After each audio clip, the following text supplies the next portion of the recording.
Ralph T. Lofton is our guest today on the Career Musician Podcast. Now, Ralph is a B3 Hammond guru, in my opinion. In addition, an amazing keyboard player, arranger, producer, composer, all of the above, with credits that include legends such as Whitney Houston, Stevie Wonder, Luther Vandross, Aretha Franklin, Walter Hawkins. That's just the beginning. With well over 500 project appearances to his credit, Ralph has definitely made his mark. Now, as a gospel industry staple, he was with Bobby Jones on BET for 12 years and has toured extensively with Bebe and Cece Winans. Be sure to listen all the way through the end as Ralph shares a special testimonial with us that I'm sure you're not going to want to miss on the Career Musician Podcast with myself and my good friend, Ralph T. Lofton.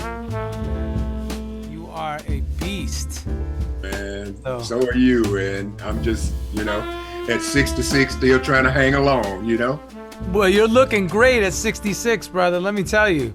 I'll tell you, man, God is good to me and my family, so I won't complain at all.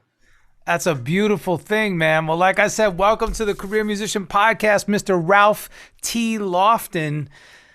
Thank you, sir, and glad to be here. Absolutely. Now, I got to say, Ralph and I go way back to the Nashville days. You're still in Nashville, correct? I'm still in Nashville, yes. And I did a short stint in Nashville. I was there for 8 years, from 1997 to 2005. And let me tell you, those were some of my best days, man. Some of my best musical days and just some of my best, life experience days. Yeah, man, it's a great place being here. And one of the memories that I do have of us, I always remember you coming to the church that I was music director at the time, Mount Zion, and would come to our Wednesday Bible studies. And that it was a lot of fun then.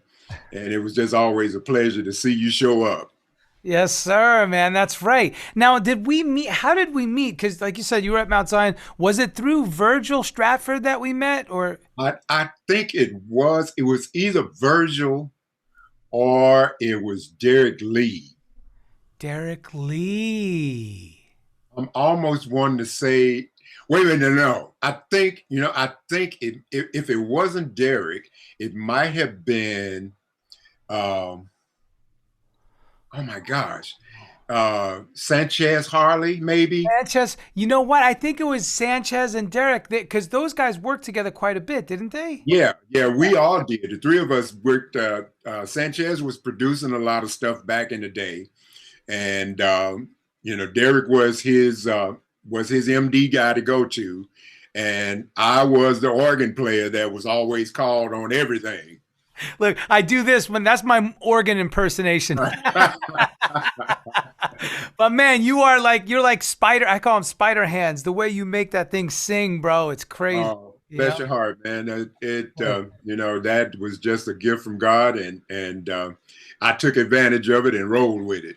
There you go, man. I remember those days. It's so funny you brought that up because I was thinking about Sanchez and Derek and yourself and Virgil and Tyrone, and I group it all together because that was the same period that I met all you cats. Yeah. And Brian Haley on drums. Yeah, exactly. Yeah. And I think I want to say, you and Brian actually used to come together to that service.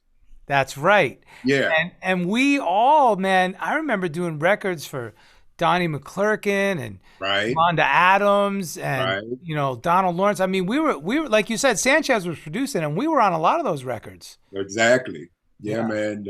I go to what is the site? Allmusic.com. That's right. Yeah.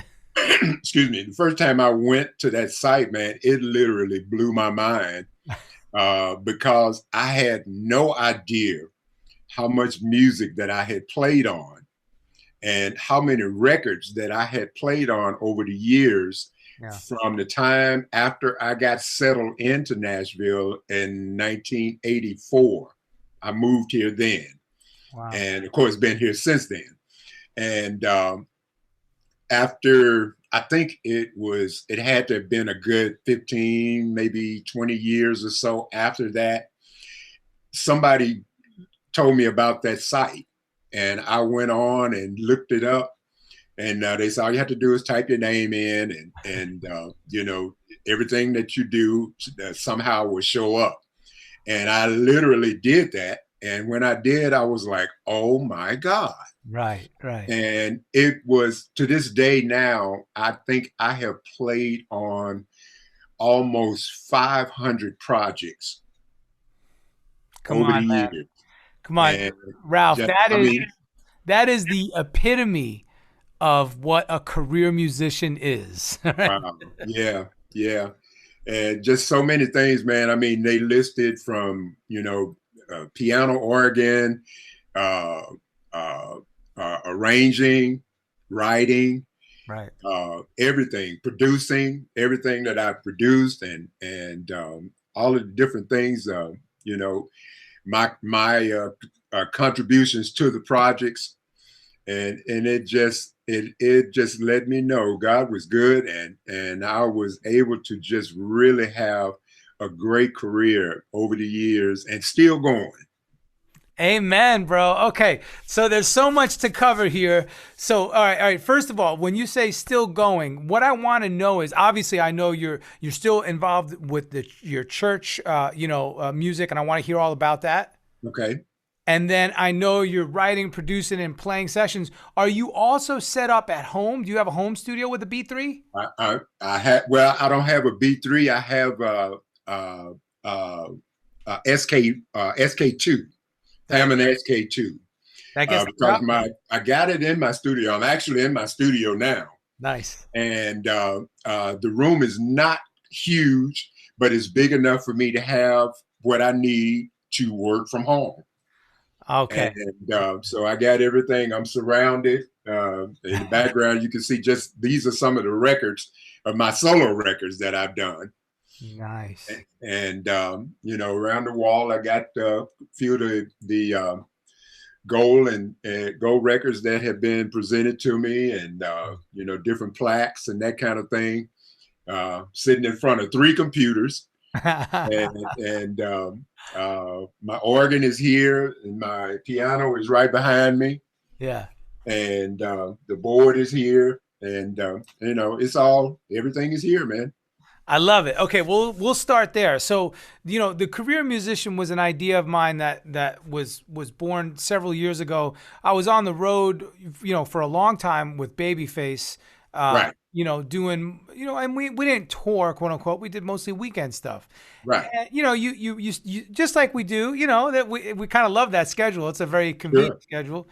So you get to be home during the week doing your sessions, and you go out. Right. Every time I would go out on the road, me and the band would always strike up conversation in the van, in the hotel, in the green room, backstage. And I'm like, man, how cool would it be if we caught these conversations and recorded them, And so that's how this all came about, Good, a great concept, man. Definitely. Thank you, man. Thank you. Definitely a labor of love, and it's a passion project. And I just want to embrace the community. And part of embracing the community and teaching, especially the young generations coming up, is that the initiative now. So it started as a podcast, but now we're growing it into this other initiative that, look, you have to have your home studio set up, and you have to have it set up, dialed in, tweaked out. You got to know how to maneuver, and you better be delivering top-notch quality work. Exactly. So that's still working on mine. See, there you go. So I want to hear all about it. So tell us about that, in your world. Well, as a keyboardist, my thing that I had to learn was every producer, every artist, of course, is different. They expect certain things. If you have the qualifications of what it takes to be a session player or even a live player. and just to make on that point, some people think that playing live and playing in the studio are the same thing, but it's definitely not. And I use those type of descriptions to try to, like you said, some of the younger musicians that are coming up, to try to explain to them, just because you know how to play your instrument does not necessarily mean that you were set to be a studio player or a live performance player. There are different areas of, where musicians should be able to make what they do work for them in those areas. But yes, don't get mad when nobody calls you to come to the studio, because they may not see you as that. But what you do still has benefit and has as relevance. So, when you're home, especially at this particular time now, the way technology is, studio sessions, a lot have changed. I'm working on a single right now, and everybody cutting from home. I'm using all live players. That's right. But everybody, I send the files out, and everybody is cutting as if we are actually doing a live session. Right. But because of the professionalism in those players, they know how to adjust themselves at their homes, do what is necessary. We carry on a conversation, explain to them what I'm looking for, what I would expect from them. So, you have to, like you said, everything dialed in and tweaked out and prepared, so that when the file comes to you, you got to deliver.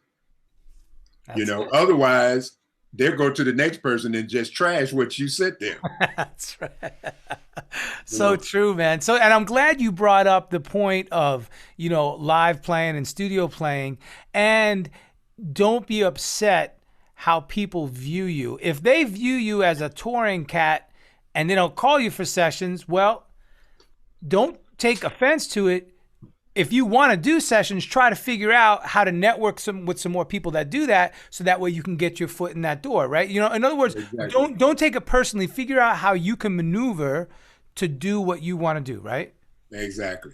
Yeah. So that, because we went over the years, I was in a position over the years where a record was being recorded, and the organ player that they brought in or had on the set did not deliver like the producer expected or thought would come through. So I get the call and say, hey, I got a song, the organ is all right, but I need you to do something to make it right. So, there were many situations like that. And so we had to, come in and listen to what was done, because then, of course, we were always going in the studio and working like that. And so, it would be a situation of where I had to hear what was going on and then make some sense out of what was done to make it work for what the producer was looking for. So, those are the kind of situations also that we dealt with. That's right, man. You know what this brings to mind? I'm laughing, I'm chuckling, because first of all, I love it. Second of all, I can identify, and I'll explain. But, it makes me think of the mafia movies where they have the guy they bring in. He's usually, they call him the specialist, right? Right. Or he's the fixer, or he's the cleaner, Yeah, the cleanup man. He comes in with a dark suit, totally, looking 100% dapper, little briefcase, comes in real focused and serious, and he gets the job done. It's like that is the visual, if you will, to what we do in that. Exactly. Right? Exactly. Yeah, man. And also too, another circumstance would be where, especially in gospel, and if we went to record a artist or a choir or something back in the day, the musicians that were a part of that church felt they should be the ones doing the recording. But if the person that's producing the project is saying, no, because I actually did the same thing with a production that I did some years ago. And said, there's some good players, but they were not capable of being able to give what I'm actually looking for this project, to make the project the way the artist wanted it. So, we had, sometime we wouldn't have to deal with it, but the producer would have to deal with it. Just battling with these musicians just to get them to understand, this is not your forte. You're not ready for this segment of music. So, here we are, professional guys coming in to make this record work for them. And then you got all of these other musicians sitting around, if I may, pissed off, because of the fact that they, wasn't called to do the thing. But then at the same time, there were circumstances at the end of it where they had sat around and watched how, we came in and maneuvered, and they had to come back and say, hey, we just want to say, man, we really appreciate what we were able to sit and witness, because this was way above our league of what we were accustomed to doing. It goes right. It's right. Because we are specialists. This is what we've been groomed to do. Groomed to do it. Right? Groomed to do it. Yeah. So it, it's been a lot of different things, but one of my taglines is, I love what I do. And, I give it 150% every time I sit down, whether it's just sitting down, tinkling around, I'm still going to play it like I'm playing in front of a major crowd or a live audience or something, because I always want to be intact when I do, as you say, put my fingers to it. when the gospel spiders take over, man. Right. Yeah. So it's so funny you say that, because how you're saying, like, okay, well, here, there's a big misnomer in the industry that, a keyboard player can play any type of keyboard. Well, no, that's not true. Right. Just like it's the same for me with guitar players. Well, you could play electric, you could play, acoustic, you could play this. No, it's not true. So the B3, we call it B3 usually, but it just means organ, right? It's like that's a really niche specialty. Yeah. And if you are not cut out to do that, it's like, do not screw around with the big boys. Like, don't, if you ain't a real player, don't.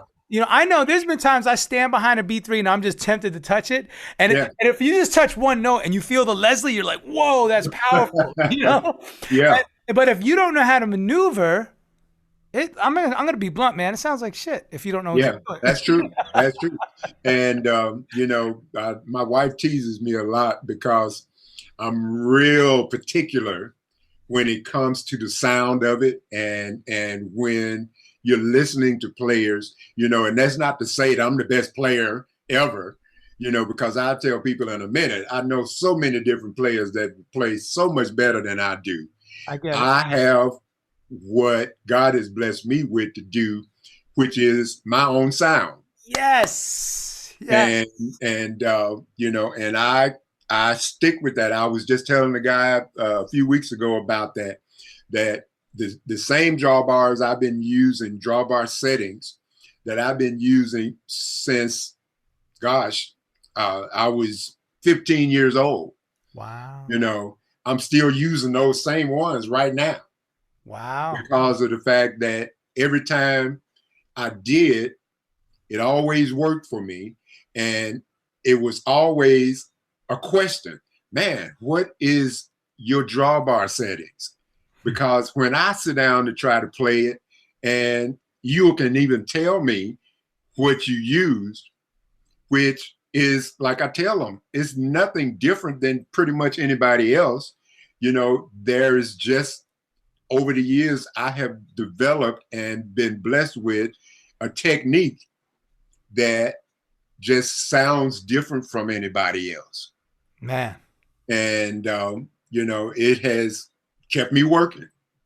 Amen to that, bro. And I hate to keep drawing this parallel, but I am so excited because I feel like this is one specialist talking to another, Right. because I've been known in the industry as the acoustic guitar guy. Right. And people always ask me, very similar, how do you get that, and it's not, I can't tell you how it's, first of all, it's my sound. And like you said, I love how you frame that, because I say it all the time. There's people that can play circles around me, technically. Right. I don't care, Yeah. because I play the way I play, Right. Right. and then like you said, if you I feel, and my point is to all the career musicians listening, this is the point. I feel like if you hone in on something that you, like you said, are gifted with and really specialize in that, you can make a whole career out of that. Yeah, exactly. Yeah, Right? I made a post the other day that says, if you're not being you, and who else is going to be you? Yeah, exactly. And I can't be, the Corey Henrys or the other guys that do play B3. I can't be what they are. Right. I love what they do. Right. But I can't be what they are, and I can't do what they do. I do what I do, and that's what works for me. And again, that's what keeps me working. That's it. Because people like what Ralph Lofton sounds like. That's right. That's right. All right. So, hey, I'm going to shift gears a little bit, Okay. or change the bar settings, if you will. All right. You said you moved to Nashville in '84. Where are you originally from? Originally from Memphis. Okay. So give us a little bit of history of how you came up, being a musician. Were you literally one of those cats that was born playing music, or did it evolve? How did that happen? Well, my story is simple, not really simple, but at age 9, before then, I never had any interest in music. Other than listening, of course. Okay. Never had any interest in, playing instruments or anything like that. We were at church. I grew up at the historic First Baptist Church on Beale Street in Memphis, Tennessee. Wow. And of course, we were those people, my family, we were at church almost literally. You hear those stories of people being at church almost every day of the week. We were that family. Wow, that's awesome. And my mom was a singer. My sister sings. And it's just the two of us, of course. And we would go to church. This particular Sunday morning, we went for Sunday school. And closing of the Sunday school, the superintendent of the Sunday school, just out of the blue says, "Little Ralph, come on up to the piano and we're going to sing this song." And I'm looking around like, I don't play, so why are you calling me up? Not being disrespectful. This is what my mind was saying. Sure. And I said, "But I don't play." She said, "Well, no, just come on up to the piano and we're going to sing this song. And if you feel led, just start playing along with us." And so, being obedient child that I was, I said, "Okay, yes, ma'am." Yeah. Went up, sit down, and they started singing "Jesus Keep Me Near the Cross." And as they started, I kind of just sat and lifted my hands to the keys and started playing.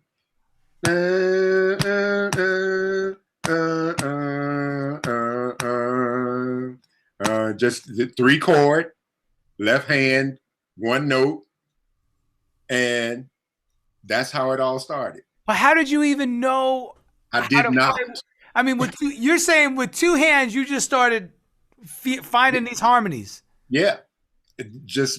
I have no idea to this day, other than knowing that this was God placing the gift in me at that very moment. Literally, in real time. Literally, at that very moment. And knowing him prophesying through this woman enough to know that God had spoke to her to have me do this. Mm. And my last project that I released last year is a piano project.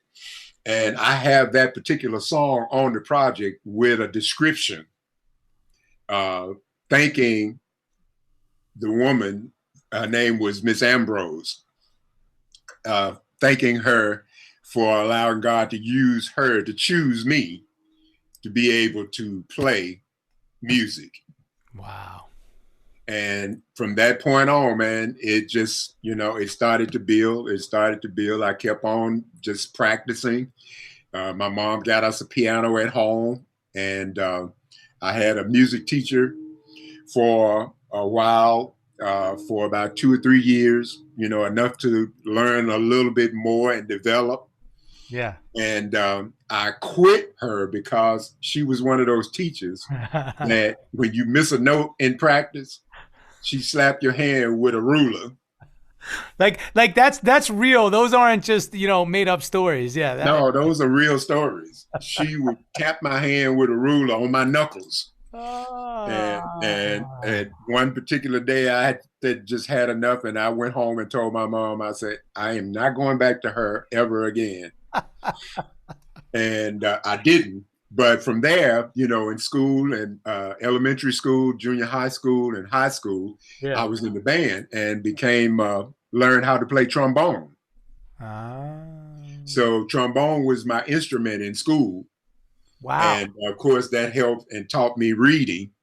And then from there, I just kept going, man, kept going. And as I said, practiced all the time. Okay. And sat around a few guys in Memphis that were organ players. I mean, serious organ players, jazz and gospel. And just, learn things from them, watching them showing me, and just instilling their wisdom in me at an early age. And to the point to where as I developed and started my own singing group at age 13. And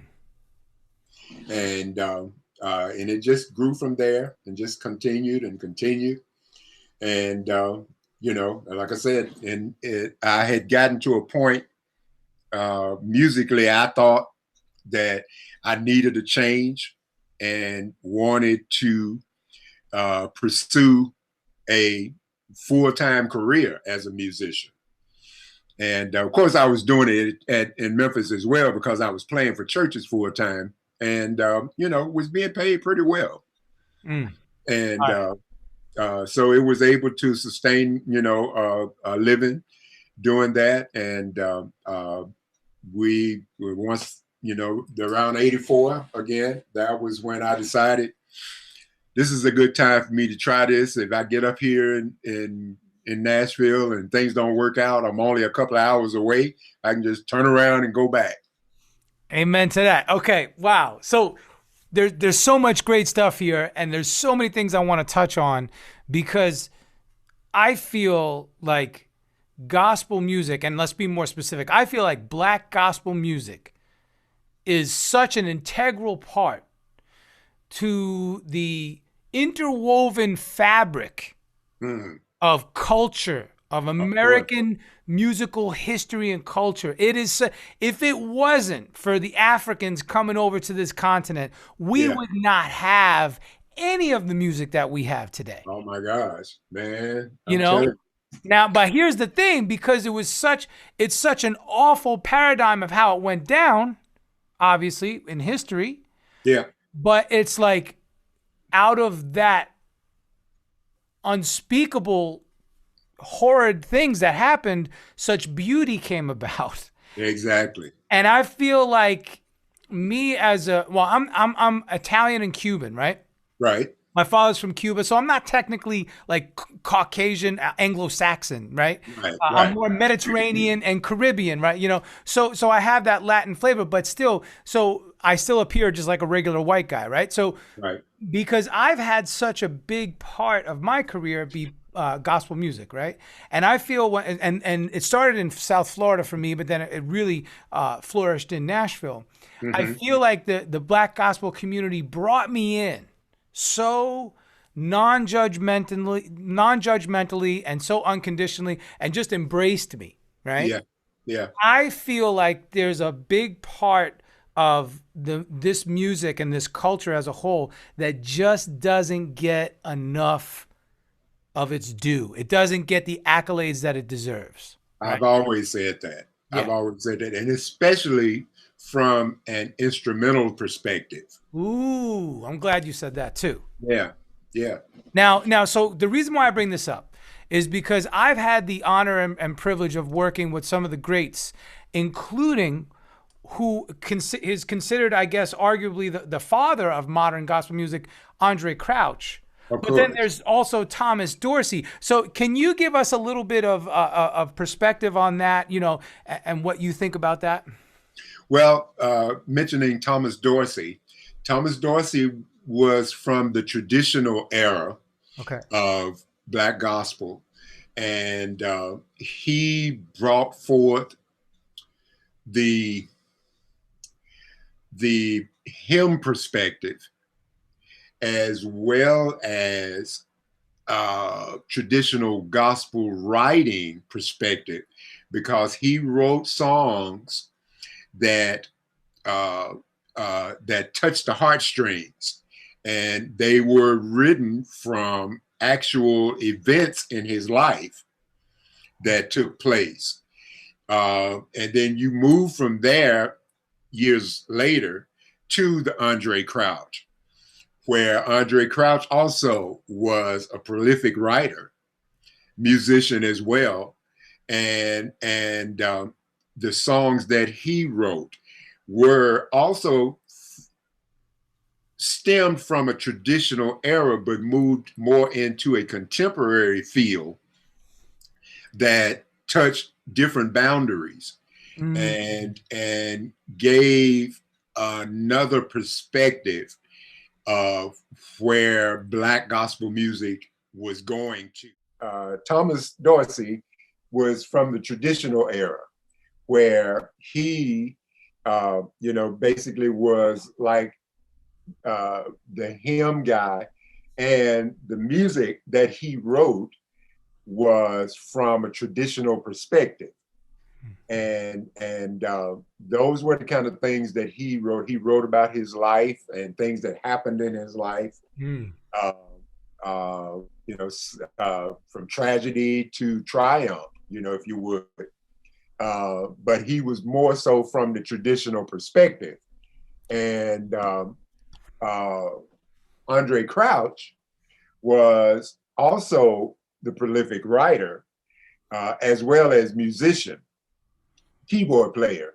And he wrote also from life experiences, but he was more from the contemporary era of writing, even though he had the flavor of traditional. Gotcha. In his writing, and a lot of his songs had that traditional aspect. But he was, one of the guys, of course, that his music was so prolific that the hymnals wanted his music inserted into the hymn books. And that's the kind of difference between the two, but similarities as well. Right. Now, I wanted to ask you, because as a piano player and organist, you are no stranger to complex harmonies and voice leading. Right. Also, as a polyphonic instrument, player, guitar, right. I love harmony, and the voice leading and harmonies of gospel music have always amazed me. This is a two-part question, really. At what point did you really start to understand how this gospel architecture of harmony worked? And I guess the second part would be, how did you infuse it? How did you tie the links between gospel and jazz? So I know that's a loaded question. Not really, but I got it. Okay.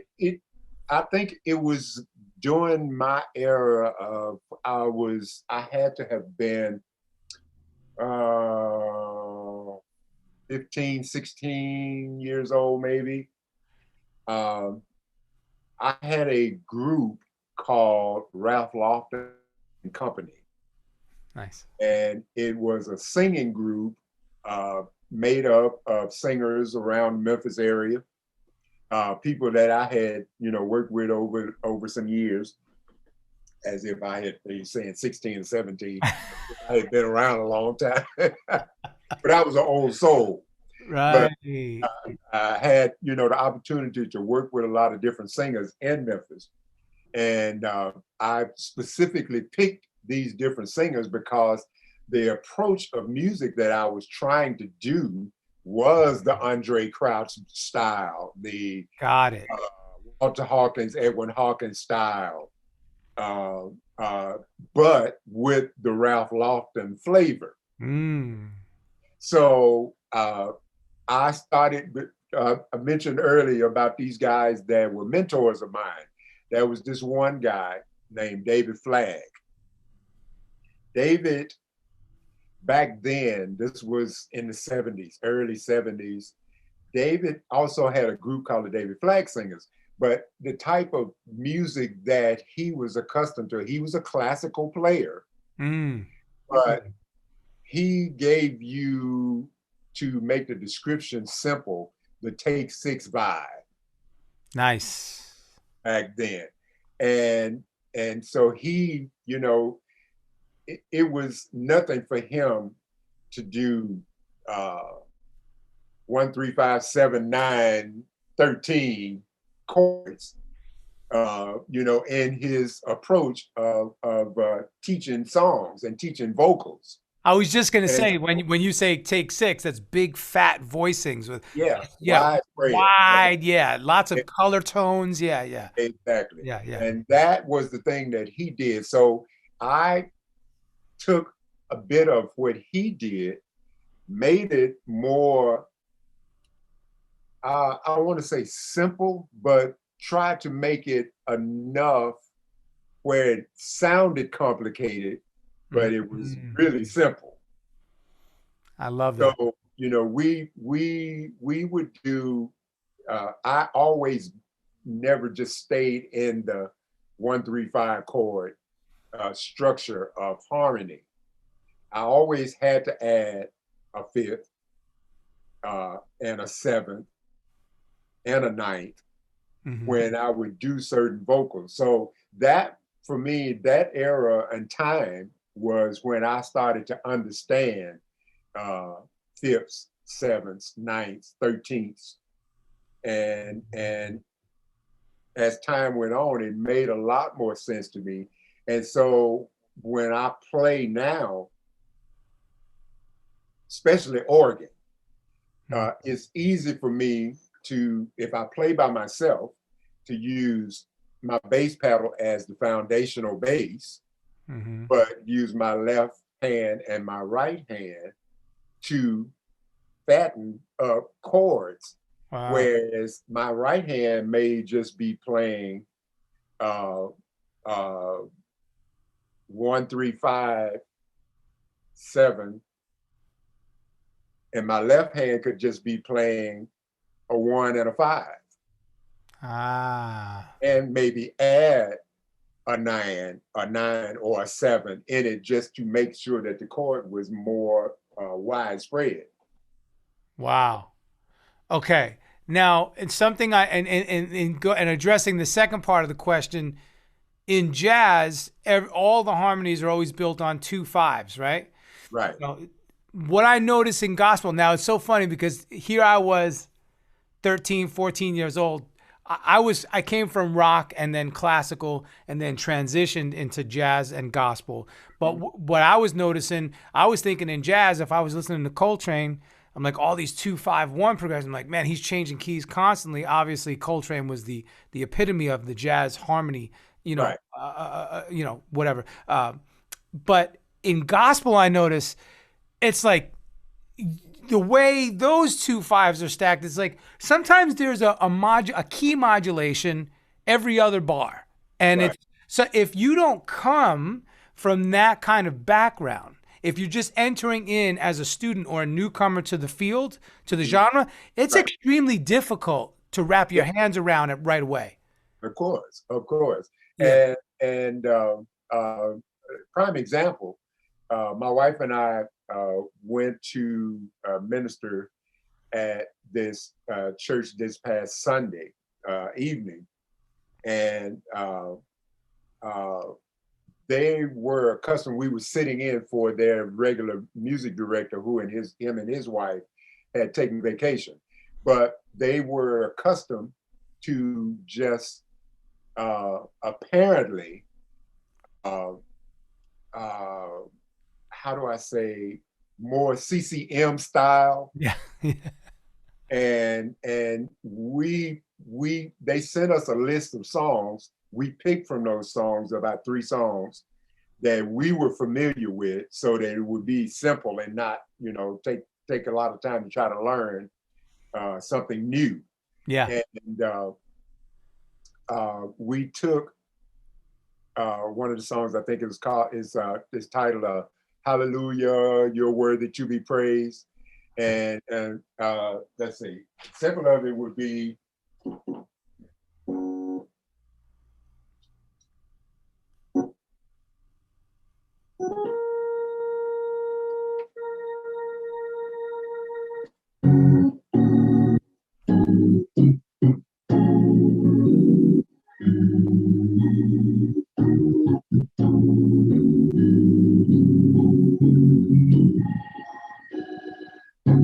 Like that.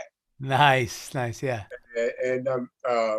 And when we finished with it, you would have thought that we did something that was so miraculous that they were like, "Oh my God, we sung this song before, but it never sounded like that." So it's all presentation, but also too, you simplify it enough to make the person that may not be that familiar with it to understand the concept of what it is, so that it just kind of flows. And I love it. That's the way. And just a little tip on that. I love that. Now, you also mentioned that you played trombone, and that's where you learned how to read. So there's also another common, I don't know if it's a misnomer or just like people assume a lot of the times that if you're a musician, that you know how to do everything, that you can play by ear, that you can read music, that you can improvise, that you could write music. And that's not always the case. For example, with classical musicians, oftentimes they can read exactly what's on the paper, but they're not really adept at improvising, right? Oh, Yeah. Right. And then I know, conversely in rock and roll, you're not really going to get a lot of players who read, they just play from and similarly in the church, I learned in my years, like I was saying, coming up, that the capacity in which most gospel musicians can play by ear and retain is like through the roof. It's amazing how some of the musicians in church, they can retain a whole stinking song just hearing it once. And I'm like, and it used to throw me off. It used to be like, oh, geez, wait a minute, I'm lost. I'm trying to figure, wait, I know he did this, so just moving around. And especially with all the chord substitutions. Right. To borrow from the jazz, So let's talk about that, because now you learned trombone, you learned how to read, you grew up in church playing piano and organ. So now you're really starting to build your musical arsenal, right? Right. I went through several years, of course, of that myself, depending on my ear and listening to music that you had to learn for Sunday service and that kind of thing. And I did that for a long time. And when I moved to Nashville, it was a whole different genre. I mean, a not genre, but it was a whole different era and aspect of playing music. Right. When I got connected playing with Bobby Jones, Oh yeah. Derek Lee was music director for him, or still is. And Wow, really? Yeah, that's been a long running yeah, relationship. Yeah, that's cool. Yeah. yeah, and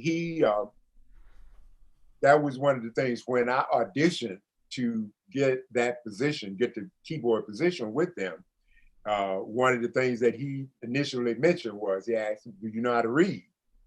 And I said, "I do." Well, at the time, I wasn't fluent reader, but I knew how to read enough to get me through, what was necessary. And of course, I depended on my ear a lot because I knew that all I needed to do was hear it enough, hear it, that's consistently enough Yeah, yeah, that yeah. I could get whatever I couldn't read, I could pick up on it. That's right.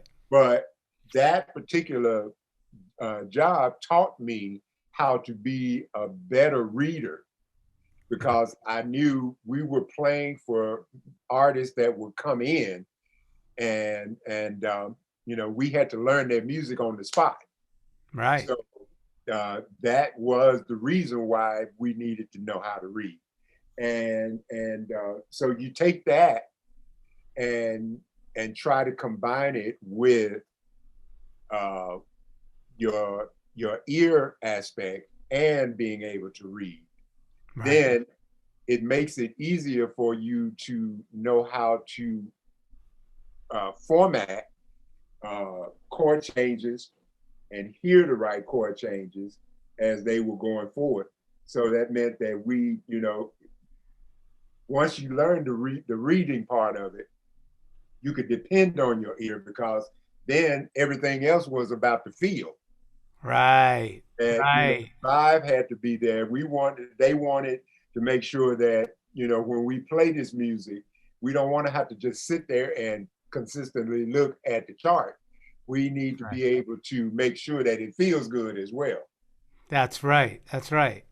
I love that. Now, okay, I want to come back to Bobby Jones because he's another key player, as you mentioned. Pardon the pun, but yeah, that's a good pun. Let's talk about voice leading for a minute. So I'll give you an example from my perspective. Let's say we want to get from B minor to G major, right? And for me, I know how I would approach it. I would go B minor 11, and I would put the 11 on top. So I'm going to put E on top, and I want to maintain some consistent voice leading. So I'm going to try to keep that E on top. So I'm going to go B minor 11 with the E on top, B flat 7 sharp 11 with the E on top, A minor 7 with the E on top, right? Staying with the E. Staying with E. A flat 7 sharp 5 with the E on top, right? And then maybe G major 13 with the E on top, right? Yeah. So I kept that E consistent, and I just moved all these harmonies below it, right? That's the way to do it. Okay. How does one, let's say somebody's listening to this and maybe it just went over their head, or they're just like, oh, sure, that's easy for you guys to say. How does one, from your opinion, go about really learning that and understanding that? What's the best method to get somebody to that point? I think the best way is let's say if they're not a good reader. Okay. Yeah. And those particular passes need to be implemented. The best way is if you don't show them directly, or if they are able to read, then it should not be an issue with them being able to, make those movements and understand what they did to be able to play it back and it makes sense to them. Right. That makes any sense. Yeah. Were there any rudimentary books or materials that you used to help get you there? Or was it literally, in the real world, just watching other players and listening?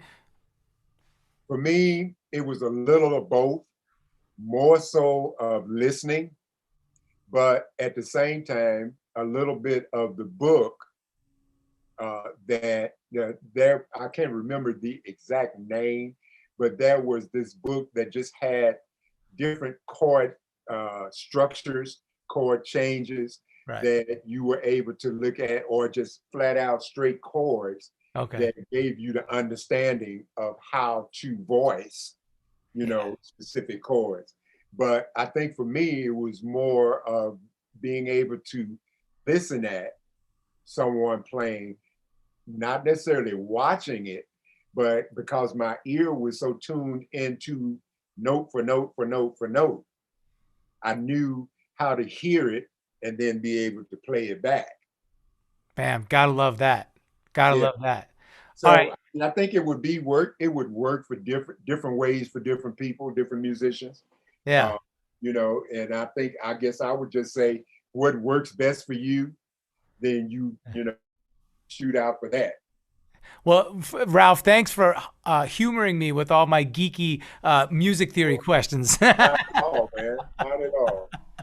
All right, so let me ask you this now, in a similar fashion, would you, let's say somebody did not grow up in the church, okay? So they don't have that intrinsic history and culture built in, but they really loved gospel music so much. Is there a book or an approach that you would say, like, Ralph, I know you probably know hundreds of hymns, if not, thousands. I mean, how do you embark upon a journey like that? If you said to me, okay, I know the Old Rugged Cross. Okay, great. Now what? There's 500 more hymns I need to learn. How do you go about that? Yeah. Well, I mean, of course, you have the traditional hymn books. You probably got one laying around right there, huh? I was looking to see if I had it on the shelf. I know I have one in my closet with all my music books. It's there's the Baptist hymnal. There is that one. I would just kind of stick with that. Okay. The Baptist hymnal has. Let me see. Let me grab this. See, I didn't even realize there was different denominations of the hymnals. Yeah. Now this is the new version. Gotcha. The new National Baptist hymnal. National Baptist hymnal. Got it. And the 21st century edition of it. It has a lot of the old traditional songs, like you mentioned, Old Rugged Cross, etc. Right. But also it added some of the newer songs, like Richard Smallwood's Total Praise. Richard Smallwood. I love him. Yes. Okay. Got it. Yeah. It has added those type of songs, to it. But that book, I mean, and there's I want to say kind of a controversy right now with a lot of younger players, especially keyboard players, that feel like I don't need to learn hymns. I don't need to know hymns because, I play at a church, or what I do don't really call for, me being able to play hymns. And what I've learned to tell musicians like that is you may not need it right now for whatever reason, but just say something comes up somewhere along the way. You're playing somewhere and somebody just out of the blue says, I want to sing Yield Not to Temptation, and if you never heard of it, of course you're not going to be able to play it. And then that puts you in an embarrassing situation. Yep. And because of the fact that you had an opportunity before this to actually take the time and learn it, and it would have just been put in your memory bank, for future reference. I'm so glad you brought that up because that needs to be brought up. Yes. That's it's a lot of guys. I mean, I see it even today, that, the church I play for, they don't even sing hymns. Okay. That's all good, but who's to say somewhere along the line, you run into a situation that somebody wants you to play for them.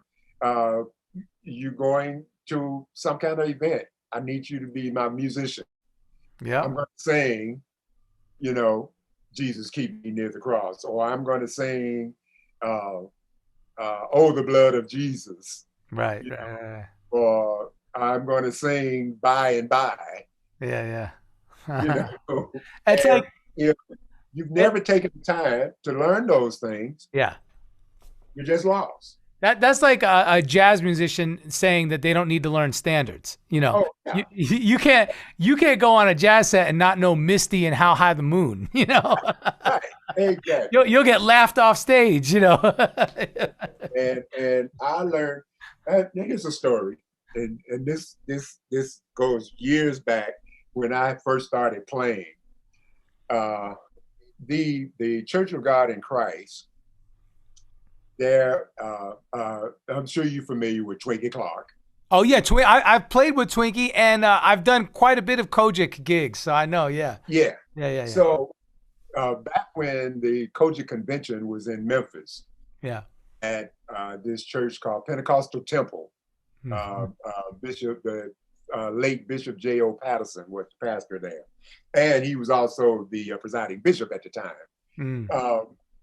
During those conventions, there were always these opportunities where you have tons of musicians standing around waiting for an opportunity to get a chance to play. Right. And I had to have been at least 12 years old, maybe. And I was there just, observing, trying to see what all went on during these conventions. And standing around in the midst of all of these musicians, the opportunity came up for me to get on the organ. And I got on and played. Apparently, I was not good enough. And somebody came up and told me, you had a phone call in the back. I'm like, huh? So me, not knowing any better, thinking, somebody actually is calling me at this church. How awesome is that, man? That's awesome. And so I got up, went to the back, and they said, it's a phone booth back there that somebody was calling you on. I go back there and went back, and they said, I think it's that phone booth right there. So I go to the phone booth. The phone is on the hook, mind you. So I'm picking it up and going. And then it dawned on me, oh, okay, I got it.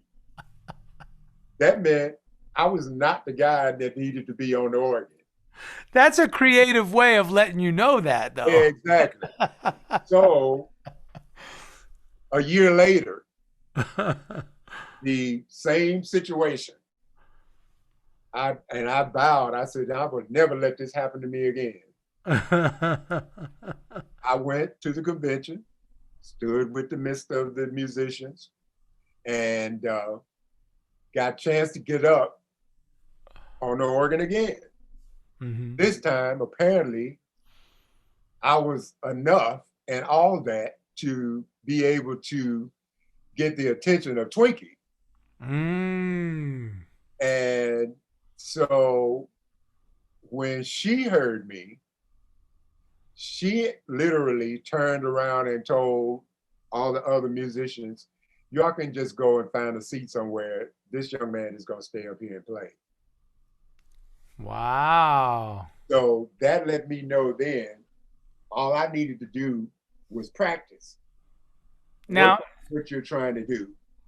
I love that. Now, but let's hold on a minute now, because if you were 12, 13 years old and you're backing up, a veteran like Twinkie Clark, right? Yeah. This really speaks to what we were just talking about. You have to have an extremely diverse catalog, okay, and vocabulary, because you don't know what she's gonna call. Right. And that was the mysterious thing, because of the fact that I'm not of the Church of God in Christ. I'm from the Baptist era. Right. And there's a differentiation between the two denominations. Exactly. So I'm winging it. Wow. So just off of my ear alone. And whatever happened, I just stuck with it. I found my way through it enough to make it work enough for me to say she wanted me to stay on the organ. I love that, man. I love that. That's a great story. Okay. All right. I love it. Beautiful. More to unpack here. Okay. So now you were with Bobby Jones on BET for 12 years, right? You played in that band? Yeah, about 12 years. Okay. We have a lot of common people we played with. I noticed on your credits you have Stevie Wonder and Aretha. Yeah. I've played with them as well, and so fortunate. Now you have other credits: Luther Vandross, Whitney Houston, like you said, Hawkins, Walter Hawkins, Right. the Nashville Symphony Orchestra, and the Memphis Symphony Orchestra. So this next question, the way I want to build it, is a little reverse. So first of all, playing with the orchestras, did you ever study classical music? Never studied it. You're not a stranger to it, Not a stranger to it. right? Because my concept of knowing music is that I listen to all kinds of music. Yes, love Everything. that. Love Yeah, that. I mean, I told somebody the other day, I said, I think if you looked at some of my playlists, you would think that I was just a crazy person. Yeah, schizophrenic, right? Yeah. Exactly. Because I got all kinds of stuff in there. Yeah, because we love everything. Yeah. That I listen to and I love listening to. So with that, I knew those kind of opportunities would come about. Right. So I had to prepare myself to enough to know that if that did happen, I had to be ready, because I know you, and I know you know this, symphony players, they frown upon people that are not in their category. If you're not legit, they call it a legit player, right? Yeah. Yeah. If you're not a symphony player, to them, you're just somebody that knows how to play an instrument. Yeah. Isn't it crazy how they view that? Yeah, that's bizarre. And I experienced that. Right. Right. And, so again, like I said, you taught you that you had to be totally prepared for being able to go into those kind of situations and come out shining. That's right. That's right.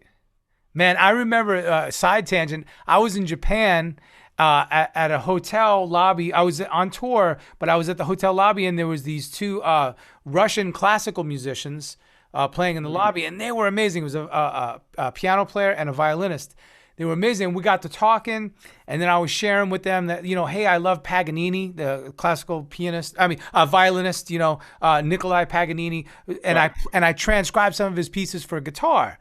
And they couldn't believe it, because that was coming at the time. I was in the pop R&B world, and they were like, "What? How do you know that?" And again, that's just testament to the fact that if you know everything and you appreciate it, right, it applies. So now, that being said, the way I want to steer this now is because it's really important. For those who don't know, Bobby Jones is a huge staple in the gospel industry, and he has this long-standing TV show. And you were on the show were you playing organ or piano, or both? Played organ and keys. Organ and keys. Okay. Yeah. So let's talk about that now, because you take you're building up your musical arsenal, all of this information and experience, and then you apply it to a TV show. And we all know how TV is. TV is quick. A lot of it is hurry up and wait. You got to be there super early, and you got to wait around until you get called, So talk about that and the importance of that, because that's where the real career musician characteristics come into play. Indeed. The first thing is discipline. That's right. You have to be disciplined enough to be patient, because the term "hurry up and wait" is a real thing. Then the other part of it is you have to be musically knowledgeable, because you are dealing with, in some cases, different genres of music, because his show was such a wide variety of artists Mm. that that came to perform on the show, and you had to have a wide variety of knowledge and understanding the different artists that came to know the music, learn the music, and know the music. Um, uh, what else? Another part of it is being able to work in a circumstance that you're dealing with personalities, different kinds of personalities. Uh, you, and I think when it all boils down, it boils back down to discipline and patience, Mm. understanding, knowing how to deal with the TV time frame of everything. Because, like you said, stuff is quick, everything is moving. One act is on, then that one act has to go. That next act is coming on. There's a stage change. Right. There's just all kinds of different things that were going on. So uh, uh, discipline is the key thing to that whole situation. I love Um, that. but you just need to know music. You have to know such a variety of music that it will make your head explode because you got to learn so much.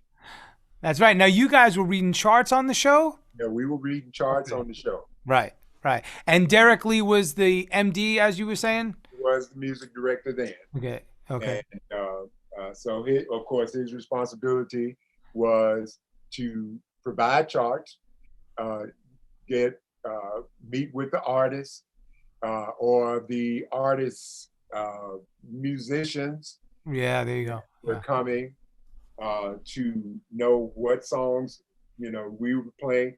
A lot of times there were some that came with their own tracks, Mhm. but for the most part, they preferred the live band Yeah. because it gave the energy that they needed, to Yeah. make the performance work better for them. Yeah, it always feels better with live musicians, man. Yeah, Yeah. yeah. Yeah, yeah, yeah. And it was the thing that taught me a whole lot of things that were to come in my career. Uh, uh, Being a part of doing videos for other groups, Yeah. uh, uh, studio work with different artists, and it keeps you moving from one phase to another because every artist is different. That's right. So that was the thing that taught me the most about discipline.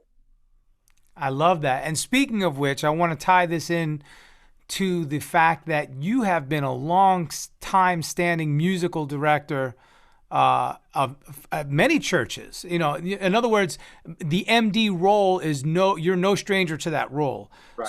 So talk about that and enlighten the next generation, if you will, about what it takes.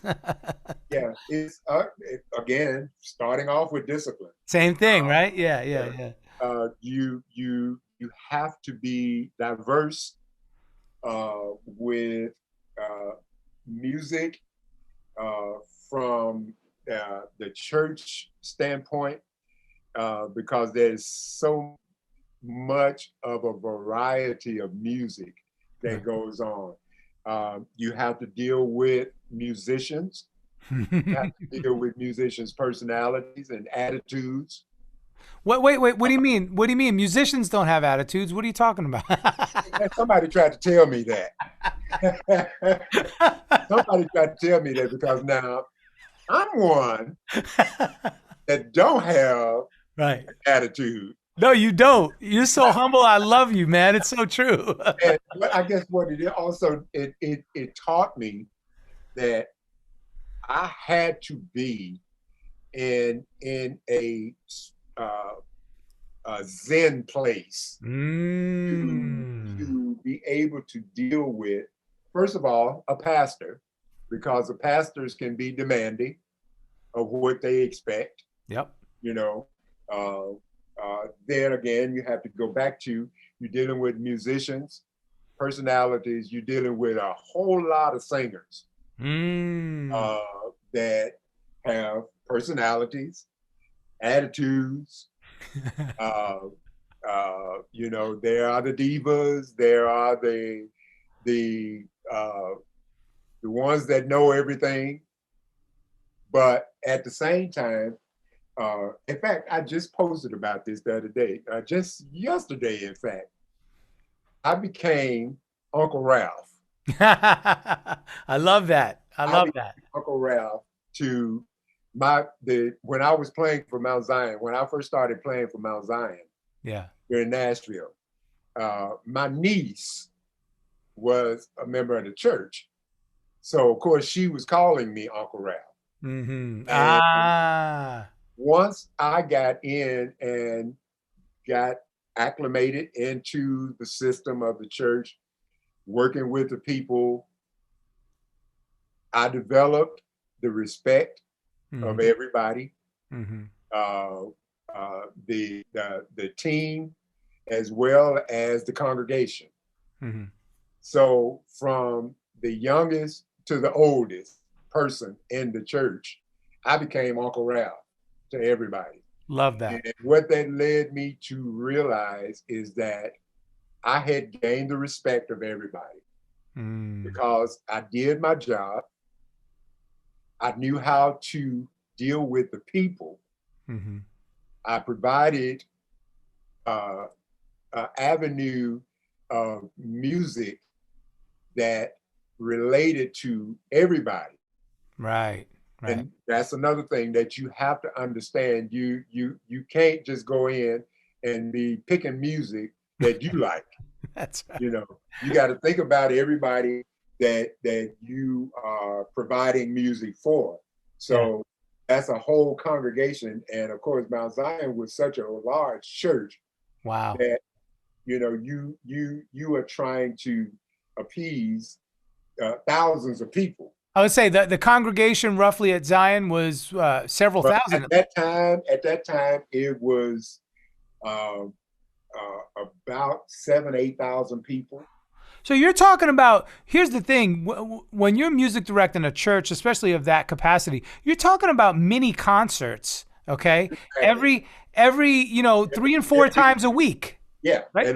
At least 2 to 3 times a week. Yeah. I mean, that's intense. Yeah, very intense. And so, you know, it was a full-time job. Yeah. You know, it was definitely a full-time job. And you know, you had to, day by day, I mean, it was all Mount Zion all the time. Wow. You know, and to the point that it took me from being able to do outside stuff because it was so much involved, which was not a bad thing because, you know, I was being compensated enough, you know, to you know, be able to put the other side of my career, you know, to the side for a while. Yeah. And be able to do this. But again, those are the kind of things where, you know, you've got to be considerate of so much, and you've got to have an understanding of so much. You've got to know how to deal with so much. Right. So it's you know, it's a job within itself that you just definitely got to be able to know how to deal with people. I love that. Now, as the music director for Kenny Babyface Edmonds for a little over a decade, I can relate. I can relate. You have to know how to deal with people, you know, and you've got to give the boss what he wants. Now, if you don't, yes, we used to say all the time, myself and management and some people higher up in the team, we would say, look, this has to be easy for them. If it's not, if they can't just walk into it and be like, oh yeah, this feels good. I feel comfortable. I feel safe. Right. Right. Right. If they don't feel that, you're going to have some problems because, you know, they have enough going on in their own world. Exactly. They pay you Right. to make sure that this is a really good, safe zone, right? Exactly. So when I come out, you know, all I got to do, I want to do is come out, grab my mic, and go forward. And hit it. That's right. That's right. And there is no such thing as an excuse. Literally, the term excuse does not exist. It doesn't exist. Yeah. It does not exist, because if it does, you may not have a job. No, you're out. You're out. Yeah. Now, so I love that, and I love how serious you take it, and I love that you mentioned the old C word, compensation, because look, let's be honest. In the music business in general, sometimes it's hard to negotiate rates and get paid, you know, a qualifying rate for what you deserve. Right. But I know in the church, there's also issues and stigmas over the years and decades and so forth. How does, without divulging numbers, how does one, in your opinion, from your experience, how does one go about negotiating a fee in that kind of a situation? Well, in my case, you know, I stick with experience. Mm-hmm.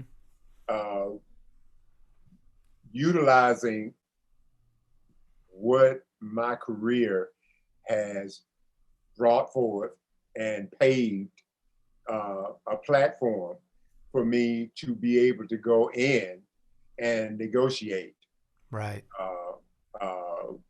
a comfortable fee that will also be suitable for the person that's going to be paying me to say, okay, this makes sense to me. So they're going to be looking at, and of course, it all depends on the job itself.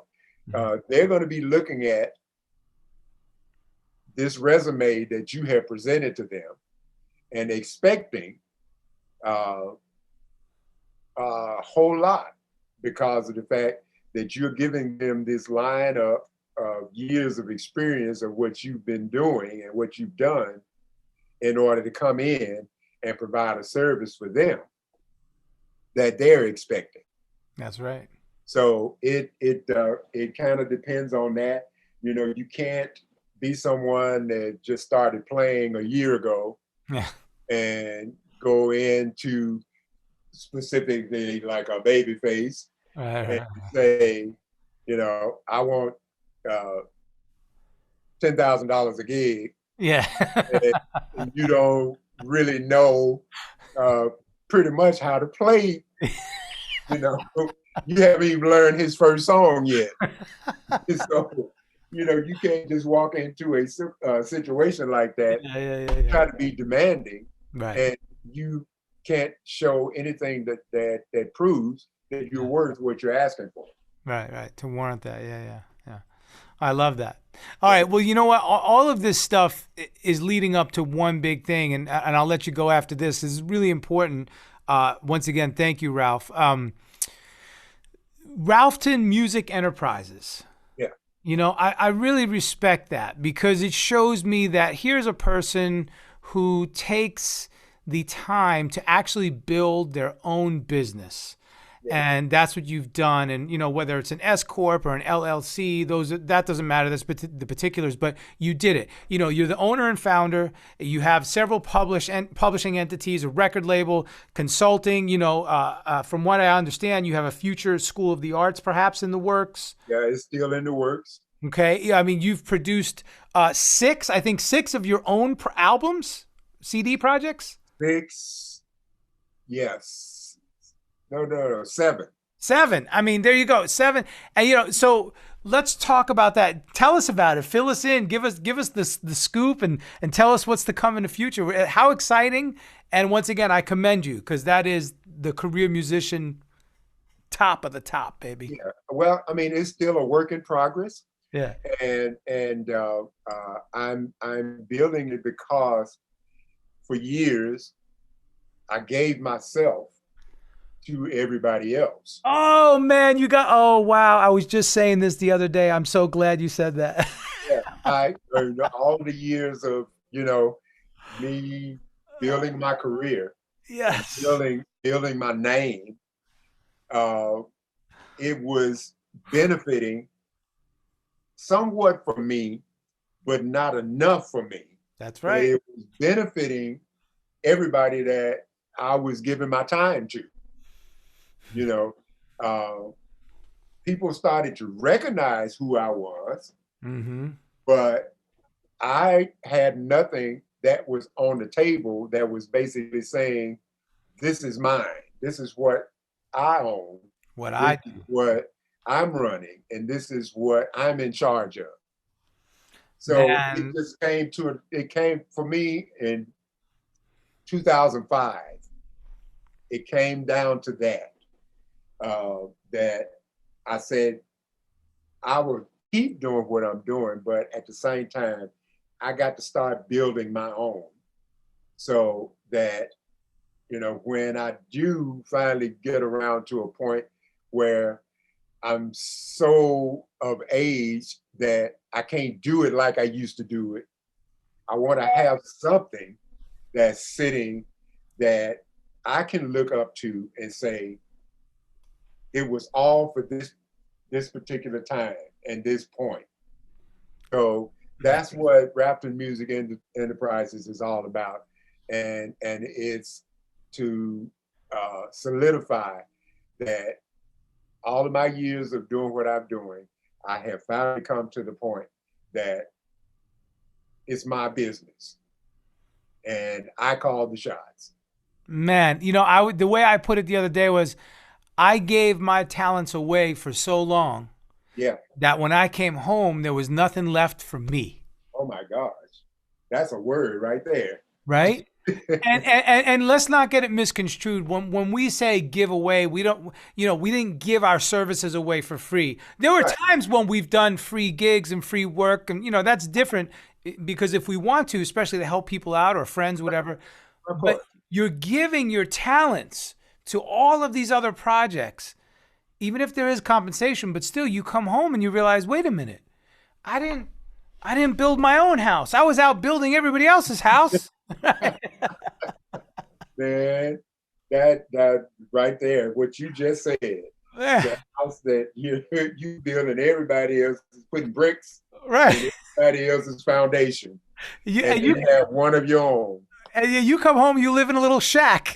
You're Yeah. like, what? Man, oh my gosh. Oh my gosh. Right?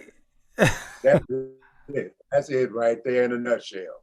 Man. So again, like I said, that's what that's all about, and I spent uh I came to the conclusion, if you would, that when I set out to start doing my own instrumental projects, Mm-hmm. I vowed that, yeah, I'm in to make a living off or continue making a living off of doing independent music. Mm-hmm. But I was not going to make money the focus of me doing what I love to do. So if the audience that hears it loves it enough to support it and buy it, not just support it, but buy it, Mm-hmm. and that would allow me to continue making a lucrative living enough to keep doing, and then at some point in time, build it enough to where I can start to bring on and develop new artists. That's right. Those that a lot of record companies overlooked. And so that's the stage that I'm getting to, Mm-hmm. is being financially stable enough to where I can start bringing in and developing new artists to put out that sees and knows and understands my vision of what I want to see in an artist that will be beneficial for you as an artist to go out and just do what you love. you know, and not be concerned or worried about whether it's going to be financially lucrative enough for me to keep doing it. Right. You know, Right. because at some point, if you love music, love doing music enough, you're going to do it regardless. You know, and that's where I am. I'm sitting in here. I come in my studio and and I create. If I don't have a desire of creation happening, I just still may come in here and just fiddle around just because I can. That's right. Right. So that's what that's all about. And like I said, on the wall here, there, the projects that I've done on myself that has allowed me to become an instrumental artist. And I love that. And you know what? I'll touch on that now. Earlier you said, when I was talking about gospel music and the inception, you mentioned instrumental gospel music, right? And that is such a key factor. Like, so talk about that, real quick, and how you landed on that. It started. There was a development of a group called Quiet Time Players. And it was a conception from producer Paul Wright. I remember Paul, yeah. Paul, he's been A&R director for several different record companies, and he's independent himself now.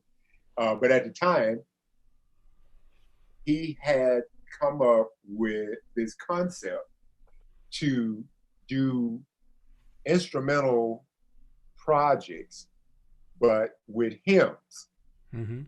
So he wanted 4 players, a keyboard player, a piano player, organ player, guitar player, and a sax player to do individual projects of hymns and maybe a couple of cover songs, mm-hmm.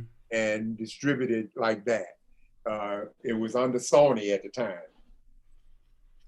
And so he came to me and said, "Hey man, I got this idea. I want to do this.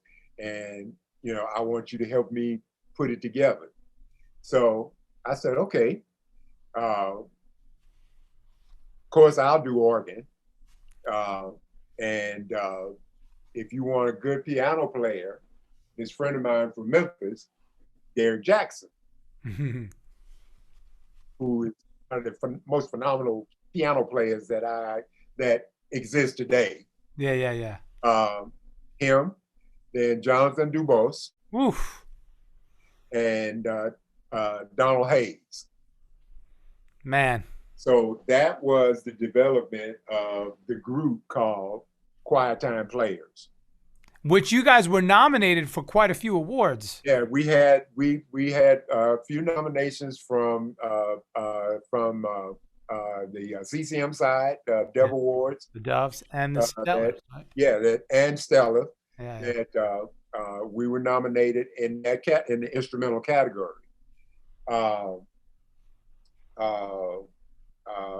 Now, Jonathan, I have to interject. Okay. Jonathan Dubose is like one of my favorite guitar players of all time. Oh yeah, he is that dude, man. Yeah. And it's so much fun to be around. Oh man. But the rhythm section consisted of drums, Terry Baker. Oh yeah. And his brother Simeon Baker on bass. The Baker brothers, man. I've done so many gigs with them. Yeah. So that was the band. That's cool. And then we also included Al Willis from Chicago, who was the secondary guitar player. And pretty much, we ended up with those projects. We ended up doing 4 separate hymn projects, Wow. plus a praise and worship project, plus a Mhm. Christmas project. Wow. And still to this day, uh, people are asking about those projects. Um, uh, Unfortunately, business got in the way Yeah. and kind of messed things up. So I won't go into any details about it or Hey, anything like man, that. it But happens. but that phrase enough to say business got in the way Yep. of the love of music Yep. and kind of just messed everything up. And we so it sort of just dissolved. Yeah. Actually, this year would have been 25 years of those projects being done. Wow. Wow. So, um, but anyway, that's where my desire of doing instrumental projects and instrumental music, came from. Got it. That makes a So, lot of sense. yeah, Love and it. and so that's what I've been ever since is an instrumental artist. I love it. Hey, Ralph, let me ask you this in wrapping up. Okay. How do you define success? Uh, Defining it is like it can be twofold. Uh, it can be a part of the years that you spend uh, doing music. Uh, it doesn't always fall on financially claiming what you've done to be successful. Uh, a good part of it for me is knowing that I have built a reputation across musical genres and across the musical board that when my name is mentioned, there's a level of respect that people say. When you say Ralph Lofton, I think and feel that somebody should have something great or wonderful to say about you, not just the fact that you were a good musician. That's right. That you did something to impact their life, touch their life, make a difference in their life, and that also you gave of yourself to so many musical entities that you brought forth a uh, a full gamut of love and respect for who you are, and that you can be trusted when people say, I want to book Ralph Lofton. You know that you are bringing in a caliber of person and a caliber of musician that is going to make a lot of difference to that project or that song that you're doing. And another part of it, of course, is the fact that you've worked hard all your life and you have something financial to show for it. That's right. So, I steer toward more so for me, in my opinion, that success is the fact that you have lived a life in your business that people respect you. Right. And you earned that. Well said, brother. Well said. People respect you and you've earned it. Now, with that being said, I always ask this as a follow-up, words of wisdom to aspiring career musicians, but that's it, really, right? It is. It is. Me being from a spiritual, life and the spiritual aspect of everything, I always tell musicians, get to know God, get to know who God is, get to understand what God's purpose for your life is, so that if it's music, you know that there are big shoes that you got to fill. And when you do step into those shoes, you're bringing something to the table that is going to make a difference. Right. And understand, allow him to direct the path that you take, and don't just always jump into stuff just because it might look good. Be able to see kind of the spectrum of everything that you're dealing with, so that you can prevent a lot of unnecessary crap you might have to end up dealing with. But allow God to direct your path and show you the direction that he wants you to go in. Don't let people tell you, just because you are a Christian musician, that you can't play all kinds of music. Right. Know what you should play and what you should not play, but don't just get stuck into, just because I'm a Christian and I go to church and I play for a church, that's all I can play. Be well-rounded, be versatile, and be of a wide spectrum, so that, if you are in it as a professional and want to become a professional, you will be able to bring something to the table that's going to work in any genre that you play in. I love it, man. Love it. Ralph Lofton. All right, here we go. I said this 3 times, but I really mean it this time. This is the last thing I'm going to say. You ready for some rapid fire questions? Okay. All right, we're going to move fast. You ready? Okay. Just don't even think about it. Tell me, first thing comes to mind, your favorite decade of music. 70s. I knew you were going to say that. Me too. Your friends would say you are...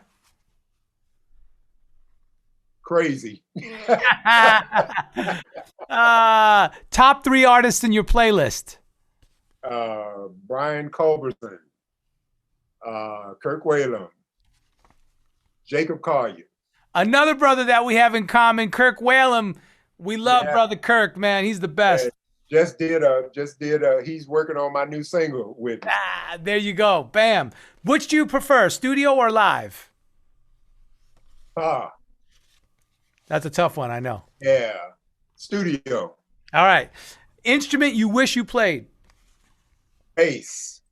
Guitar. I like it. Name 3 tour essentials. Can't leave home without these 3 things. Toiletries. Change of underwear. I love it. And always a black outfit. There you go. Black outfit is what we wear on stage, baby. All right. Hidden talents. Cook. Love that. See, most musicians, we know how to cook. As an entertainer, you entertain thousands. What do you do for entertainment?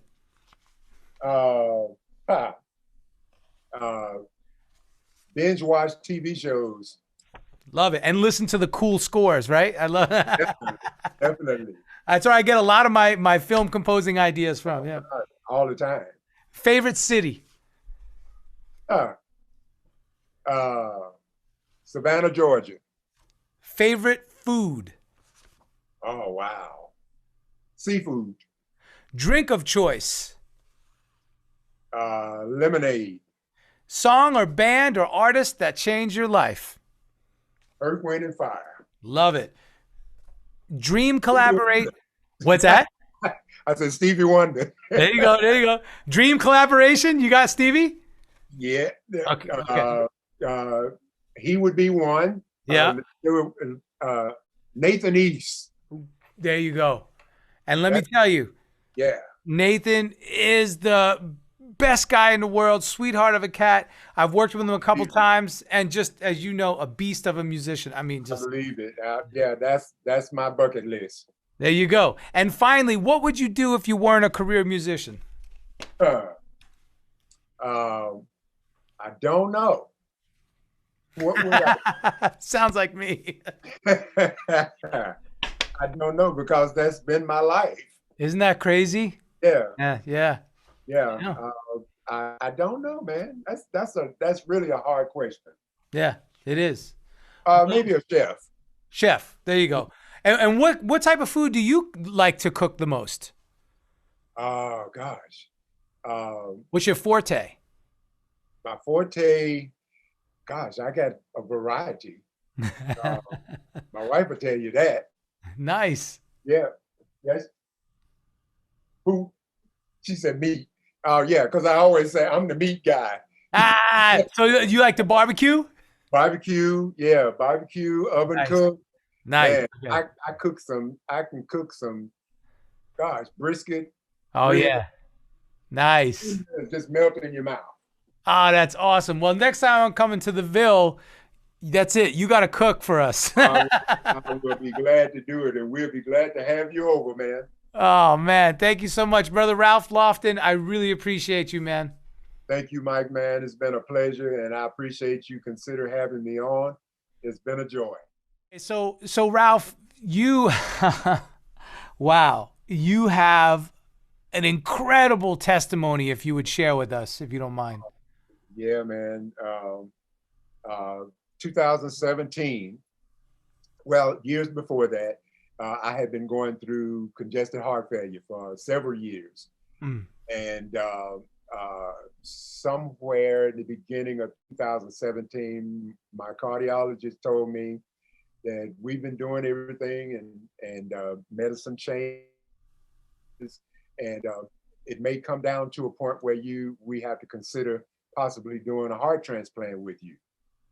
And so my wife and I looked at each other and said, hey, okay. And, it didn't kind of register anymore. We walked away, and later on during the year, in October, actually, of 2017, we were at church playing, just started a service that evening. It was the church's choir day, annual choir day service. Sitting on the organ playing, and all of a sudden, I blacked out, passed out, fell off the organ. And when I came to, I was laying on the floor, and my wife was standing over me, or sitting over me rather. And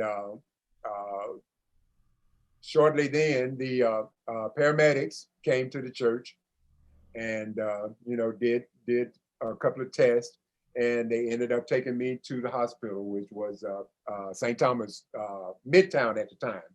We went there, my cardiologist came in, they did more tests, and she said, what we talked about before, we're now at that point. So she made some calls to the sister hospital, St. Thomas West, and that's where they usually do those transplants there. So they transferred me there, and now God is working in all of this. Just this whole procedure. Got there, they, of course, did some tests, and also to establish whether I was in position to be put on the transplant list. Wow. So they did that. A few days later, they came back and said, well, we got you on the list. And within that, they look for these, hearts to come from different places to be able to fit whatever person that's needing of the transplant. One came, they didn't think it was the right one for me. Mm. Then another one came, there was someone that was ahead of me, needed it more. Then another one came, and it was the one that they needed for me that fit and worked for me. So in November the 20th, they said, we got the heart, time for the surgery. Went in and did the transplant. It was a day or so almost surgery, at least a good 13, 14 hours of surgery. And everything came out great, man. And here I am sitting here talking to you now. And this just goes to show that God, because in transplants, sometimes those things can take years, months and years before they even have an organ, to be able to give. And so this just goes to show how God was working through all of this, that within days, all of this came and transpired. And I was blessed and fortunate enough to be able to have the heart. It took, and here I am again, like I said, today, in November the 20th, will be 4 years that God has kept me, and he's kept me because he still got stuff for me to do. Man, that is an amazing, wow, testament of life. I mean, wow. Yeah. I'm speechless, bro. I'm speechless. Yeah. So, not only that, but I've survived prostate cancer. Wow. And still here. God is just, he has something going on for me. And, we are spending our days trying to understand what it is that he keeps me here to do. And let that be a message to all of us who, and I don't care if you believe in God or not. Let that be a message to us who might get wrapped up in our own little microcosms, right? Yeah, exactly. That life is, first of all, we all know life is so fragile, but sometimes we need to be reminded. Yeah. And that the world and the universe and the powers that be are way bigger than us. way bigger. Yeah, we are just, just cosmic in the, the spectrum of it all. Cosmic dust. Yeah. Because that's where we came from. And that's what we're going back to. That's what we're going back to. I mean, think about it. It's so funny because oftentimes when I get wrapped up in my own stuff, and I get in my own head, I think about stories like the one you just shared of your life, and I think, man, what the heck? Why am I tripping? Stop. Right. Yeah. Get out of your own head. Yeah. That's why I said earlier, that for me, the type of music that I'm doing now, it is to bless people. It is to uplift people. And, I want to make a living off of it. But at the same time, I want to just do stuff and do what I love to make people happy, make people be inspired and be encouraged that, life is not just what you think it is. It's more to it than just your little everyday things, and there's more to it. So seek for it, search out for it, know what your life is all about, know what's important. Perfectly said, man. And from somebody who literally you could have not been here, but you still are. I think about that all the time. Anything could have gone wrong on that operating table. Man, last year this time I lost my father. Yeah, I remember that. Yeah, and he was just shy of 72. Yeah, I remember that. And he had congestive heart failure, and his kidneys failed. He was on dialysis for 3 years, and he had several things. And, again, it's one of those punches, one of those emotional punches to the gut, if you will, right? Proverbial, it's not literal. Yeah. And it makes you realize, wait a minute, wow, what's going on here? Right. One of those reminders. to show you this right quick. Yeah. I mean, look at that. These are the two hearts that all of the nurses and doctors and everybody that took care of us the whole time we were there, everybody that they wanted to sign it, you know, all of the signatures of the nurses and just Wow. them just being encouraging and thanking us for being such great patients. So for those of you listening to the podcast and not watching on YouTube, Ralph's holding up these two hearts, red hearts, these stuffed hearts that they're signed by everybody Yeah. at the hospital, like you said. And that's just, again, that's just testament to the fact that, you know, you're still here and everything went well. And you know, that's amazing, bro. Yeah, man. I'm grateful. I'm truly grateful. Gratitude beyond words can express. Can't express it enough. Yeah. Yeah. Wow. All right, brother. Well, where can everybody find your music? RalphLoftonJr.com? Ralph T. Lofton. Ralph T. Lofton. Ralph T. Lofton. All digital distributors everywhere. You know, of course, the Apple Music, Spotify, and all of that. All of the digital distributors is there. Just type in Ralph T. Lofton. If you can remember Ralph T. Lofton, Ralph Lofton. There you go. But Ralph T. Lofton, everything is there. Website is ralphlofton.com. Yeah. Love it.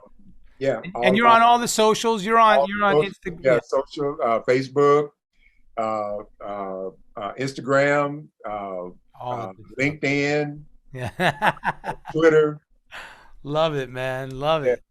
Love it. Well, I want to say the last time we worked together was with John Stoddard in Nashville. Do you remember that session? Exactly.